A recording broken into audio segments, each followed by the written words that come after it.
Who are you? In the past, it was a password or a key. Today it's you. Your body is the key. Biometric security uses your unique features, eyes, fingers, face, to protect what matters. Unlocking your phone with a glance or touch is now routine. At airports, your face can get you on a plane, your voice can verify a bank transaction. These systems promise convenience and a personal layer of security. Unlike passwords, you can't forget your fingerprint or misplace your iris. Biometrics turn your unique traits into digital data, making identification hard to fake or steal. That's why banks, airports, and governments are betting on biometrics. But as this tech spreads, we must ask, how does it work? Is it truly secure? What happens to our data? We're trusting our identities to these systems, so understanding the technology, risks, and protections is crucial. The story of biometrics is the story of our digital age. The fingerprint is the classic biometric, used for over a century now in your pocket. Your phone's sensor maps your fingerprint's unique ridges, creating a digital template for quick verification. Fingerprints are everywhere. Phones, laptops, office doors. Eyes offer two options: iris and retinal scans. Iris recognition uses infrared to map your eye's unique patterns, highly accurate and increasingly common in airports. Retinal scans are even more secure but less convenient. Facial recognition is the most talked about. A camera analyzes your facial geometry, creating a face print. It's used for unlocking phones, airport boarding, and even retail experiences. Voice recognition analyzes your vocal patterns, pitch, cadence, accent, to create a voice print used by banks and call centers. Behavioral biometrics go further. Systems can identify you by how you type, move a mouse, or walk. These methods provide passive, continuous security. Biometrics are everywhere, blending physical and behavioral traits for seamless authentication. The goal? Make security invisible, personal, and hard to fake. But each method has its own strengths and weaknesses. How does your body become a digital key?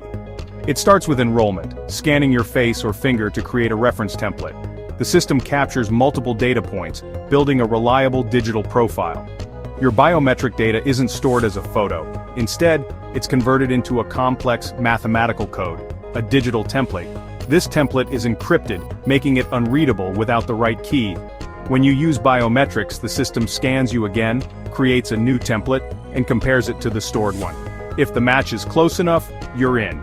Even if there are small changes, like a cut or different lighting, where your data is stored matters.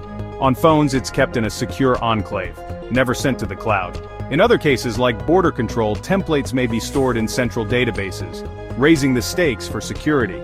Decentralized storage protects your privacy. Centralized systems are convenient but riskier. The security of your biometric data depends on both encryption and where it's kept.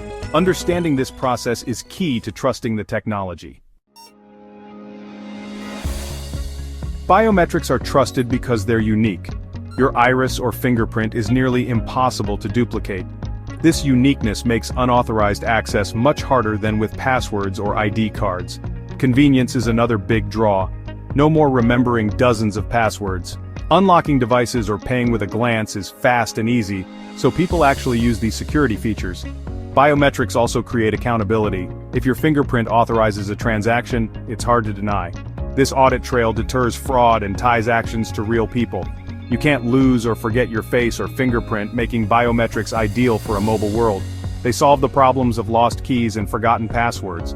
The combination of uniqueness, convenience, and permanence is why biometrics are so appealing. But trust depends on how well the systems are built and managed. We rely on them because they're personal, portable, and hard to fake. Biometrics aren't perfect. Spoofing is a real threat. Photos, fake fingerprints, or deepfakes can trick some systems. Security is a constant race. As systems improve, so do attacks. Liveness detection, like blinking, helps, but isn't foolproof. Errors happen. False negatives lock out real users, while false positives let in imposters. The stakes depend on the context. The biggest risk? Database breaches. You can change a password, but not your fingerprint.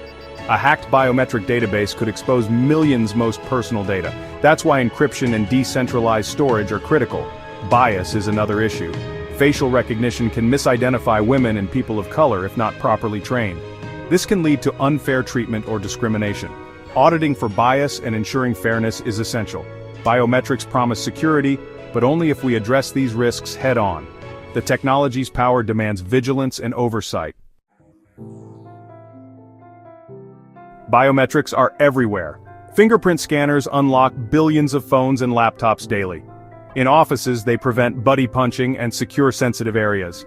Facial recognition speeds up airport check-in and boarding and is used in some retail stores for payments or personalized service. Law enforcement uses it to match suspects from security footage. Iris and voice recognition are used where security is critical, like border control or banking.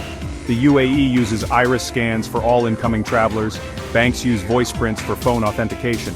Behavioral biometrics work in the background. Banks monitor typing speed and device handling to spot fraud. If your behavior changes, the system can flag the session for extra checks. These invisible layers of security protect even when passwords are compromised. Biometrics are shaping how we interact with technology and each other. Biometric security is powerful, but with power comes responsibility. Redundancy matters. Backup options like passcodes or manual checks are essential when tech fails. As we hand over personal data, we need strong laws and ethical oversight. Clear rules must define who can collect, use, and store our biometrics, and for how long. Transparency and independent audits are vital to ensure fairness and accountability.